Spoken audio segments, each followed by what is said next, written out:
What is up, everybody? I'm your legendary commander, and welcome back to Between the Stars. So far, I have relatively enjoyed this game, and I know on the first video I was going to do all kinds of voice acting and stuff, and I did. And then I listened to it, and it was cringy, and I put it up anyway. And I can't bring myself again to do that, as well as it takes a lot of time, and I really just want to play this game out, because this game is really a good game. I have enjoyed it very, very much, and I've actually finished the prologue at this point of this recording, and not a bad game. It introduces you to a lot of things, but it actually doesn't even fully get you introduced to everything you can do in this game. So, if you manage to make it through the first one, and you've watched the prologue, there's a lot more in the actual campaign. So we're going to play all the way through the prologue. I'm going to stop doing the voice acting. This particular video will be kind of silent, but after this video, you're going to get my real reactions and things as I play the game. It's going to be awesome. So first off, let's talk about the ship you're in right now. This ship is going to get pretty, but spoiler alert, close your ears right now if you don't want to hear it. It's going to get trashed. Yeah, so don't get too attached to this ship. Also, don't get too attached to the other ship you're going to be given. The other ship isn't bad. Actually, I liked the other ship. It was a really good ship, but it's nothing compared to the big capital ship. And, well, the ship you get in the campaign to start off with is not bad itself. I kind of like it. But in the meantime, basically, we have landed on a station, and we're supposed to go find our contacts. It takes me a long time to figure this out.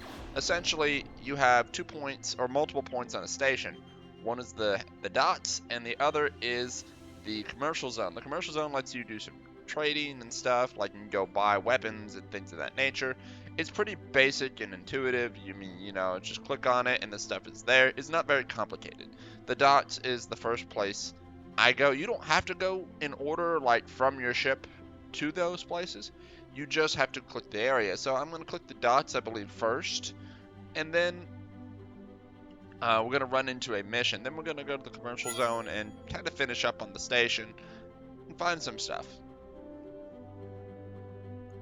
Now this is another part. It adds a lot of reading in the game. I mean, there's a lot of it. It's almost like you're playing D&D sometimes. You get to playing and like it gives you a sentence and then it tells you what happened. So basically it's like playing D&D. You say what you're gonna do, you get reactions, and then you continue on. You get sometimes a choice, and that's kind of it. And it repeats the process. Sometimes you even have a dice roll, which is really cool. This is just a lot of cool stuff in this. I have relatively enjoyed the prologue. I am really enjoying the campaign. The campaign's even better. And basically, to wrap this whole conversation up in a nutshell, because unfortunately, when recording the voice after, the text is too small for me to read. So basically what's going on is we have docked our ship. We ran into somebody who would be able to repair our ship, and she's more than happy to repair the ship, but since we don't really have the credits, I guess, to repair this ship for the amount it would cost, she's offering, if we do a few jobs for her, that she will repair the ship in the meantime. So basically she's going to give us a different ship, which is relatively a nice ship, reminds me of the Normandy. And we're going to go ahead and take that ship and do like 2 or 3 missions and then come back and our ship will be fully repaired.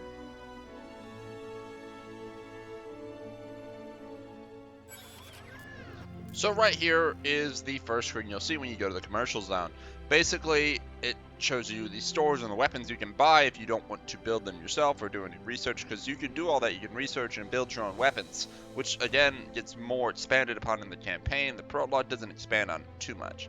Then you have contracts. Anybody who's offering a job of any kind will be under contracts. It's very hard to figure this all out when you're first doing it, because everything's up in the tabs, and you know, the game does its best to teach you, but when you step away for 2 weeks, before you touch the game again. Makes it hard to remember everything. Then on the bottom you can repair your ships if they're damaged, and a lot of my ships have hull damage already, so repairing the ships is not thankfully very costly. I've played games where as soon as you get hull damage it's expensive, so you don't want to get hull damage. And then there's that little tab that says prisoners, so if you ever do happen to come across some prisoners, you can turn those prisoners in for a reward.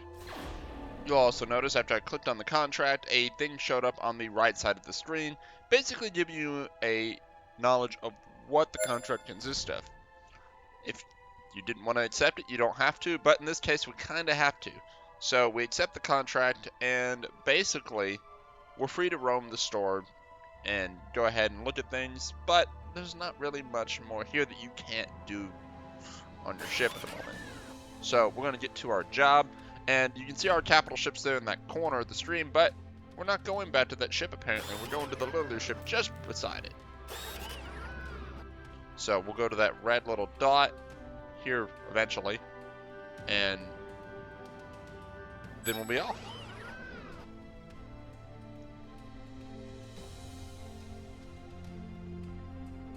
Everyone to their posts, we must find that missing freighter. Captain, do you think it could have been an attack? It's strange. If it had been an attack, the security systems would have asked for a security detail from the station, and they would have come to its aid. They could have used a signal inhibitor to cut communications. The asteroid cluster where the ship was seen doesn't correspond to any commercial route. Decree M22, under Republic law, restricts commercial routes in order to guarantee the safety of its freighters. This behavior would be a direct violation of Organic Space Law 412, Section 2/08.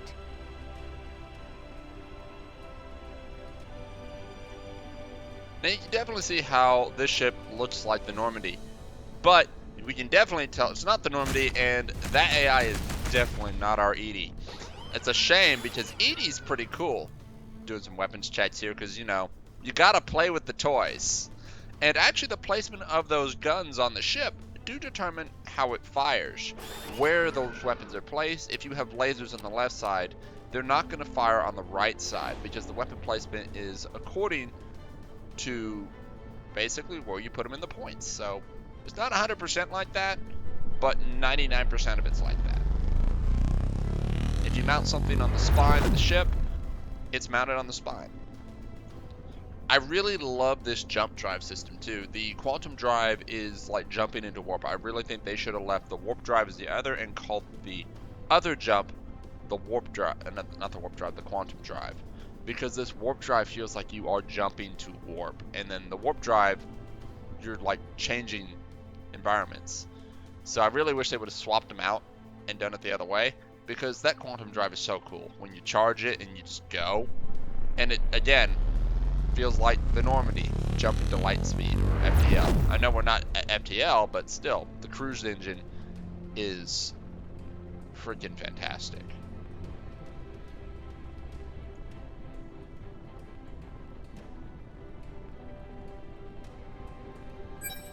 We've arrived at the freighter's last known coordinates, Captain. There doesn't appear to be anything here. Mai, can you scan the area? I detect irregular radiation readings coming from the middle of the cluster. Let's take a look. Now, I complained about the AI a minute ago. I didn't really get to finish on it, and I probably won't here either. But there are sometimes the AI feels fluid, like now, and other times its conversation feels forced, like it's been forced to try and act a certain way. Captain, we found the source of the radiation. We should proceed to scan. Affirmative. Mai, prepare the analysis module. Preparing the scan system.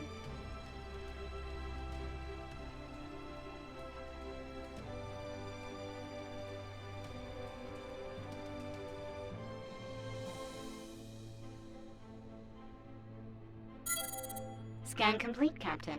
It's a fragment of the freighter's calibration reticle. I am 98% positive that the damage and radiation emissions confirm a plasma cannon attack. This looks like the result of an attack.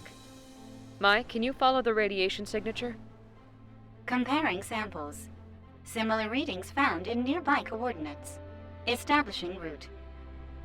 Now, all the conversations going from now back until you hit the point where we had our first little conversation in this video with the Maya system basically flowed wonderfully. They were exactly what they needed to be. Perfect. It's a computer system that talks to you. And then it tries to act like it's the Geth from Mass Effect, where it doesn't understand, but it seems so forced, where it's quoting organic space law. Why don't you just leave it? Because I'm sure the crew knows this is against the law. We don't need the Maya system's input. Now, is that part of its character? Probably. But it still feels forced, and it makes it not a likable character, and that's the thing. A character also needs to be likable in the first place, and I am very annoyed by the Maya system at this moment. I don't like the Maya system. If I were the developers of the Maya system, I would go back to the drawing board, and that's putting it nicely. Captain, we're being hailed. Shall we accept the call? Affirmative. Explio, commander of the Starship Insurrection of the pirate fleet here. I order your immediate retreat. This frigate is now under our control. Surrender, or we'll open fire. This is the captain of the warship Genesis of the Interstellar Republic. I demand you halt your activities immediately. Captain Scott? Of the warship Genesis? In that hunk of junk? You asked for it. Crew to arms! Now, arguably, I would have to say this captain is a bit of a loose cannon. I'm all for action over words in many cases, but she's definitely on the loose cannon side of things. She gets agitated very easily. But, I don't know, maybe she's seeing a lot, she's tired, she's worn out, and I know she's going to a summit meeting here soon.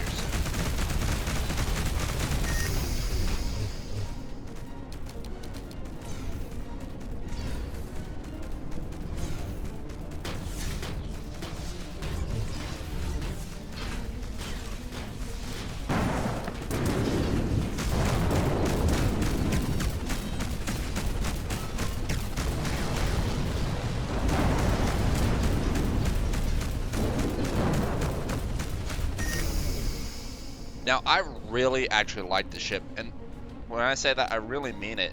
This ship was awesome. At least when the enemies it's fighting is more comparable, because once I got back in the capital ship, I started having problems again. A few things I noted with not just this ship, but all ships, is that your port and starboard shields basically don't get damaged. It's very rare to see damage to the port and starboard shields. One of our shields is falling! They would balance that a little more, because you can see all the time taking forward hull damage. The bow shields are failing. The aft shields are failing. But the port and starboard shields are up all the time, even though I'm broadsiding my opponent. Sadly as well, I'm not very aware of how to use all the abilities yet either. In the first round, I couldn't get the nuclear missile launcher to work. As you can tell by the voice acting, even though it told me how to do it, I didn't understand. And I figured it out after this video, but I didn't figure it out beforehand. Now, there are also multiple kinds of weapons flying. You may have saw the few little dots flying, and those are missiles. They completely bypass the shields. However, they can be shot down by a laser defense system. So installing a laser defense system will protect against those missiles. I'm going to be installing laser defense systems in all of mine because protecting the hull is the most important thing. Shields recharge, the hull does not. But unfortunately, I don't understand how to use any of the abilities at this moment, and that means, which surprisingly, my port shields that round actually held up, but I don't really understand it too much, and usually I'm trying to use the starboard shields to absorb the missiles.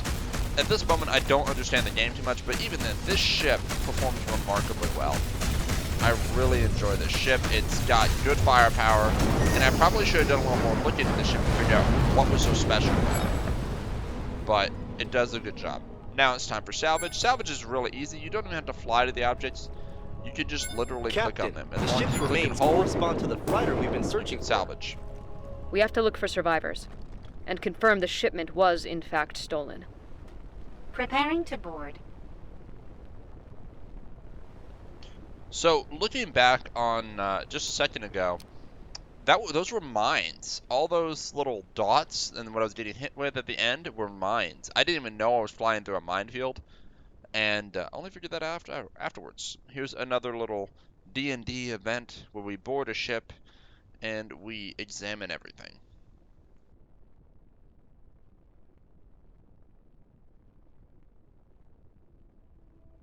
To cut a long story short in this one, this particular event is kind of forced. You'll walk in circles if you don't take any direction but the correct direction.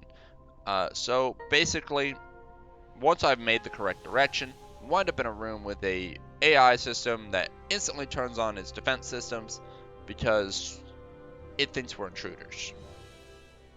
So here's the part where it's a lot like D&D. So you've made all your decisions and stuff to, this is what I'm gonna do, and then suddenly there's a charisma check or something along those lines. And in this case, we get 2 dice to roll. Sometimes you only get 1.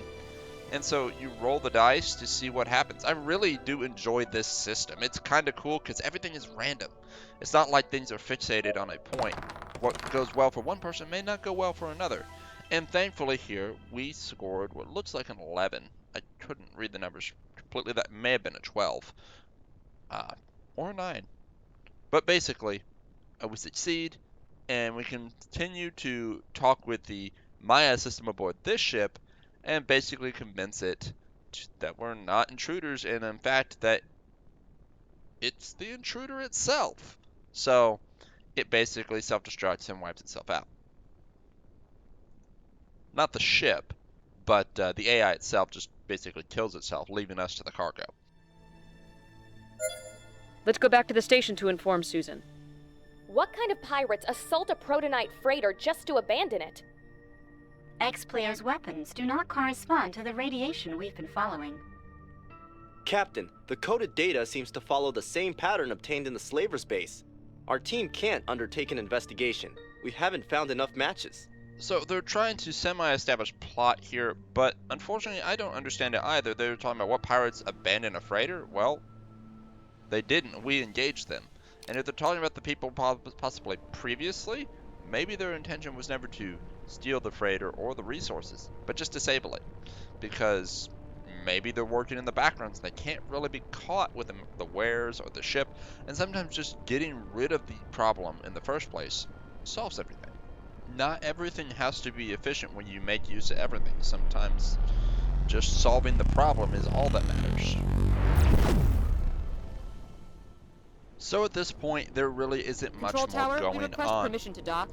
Basically, we're going to dock with the station, and then once we dock, we're going to go ahead and talk to the person. And she's going to give us another mission while we still repair the ship. She's also going to teach us a little more about how to use some of our other systems.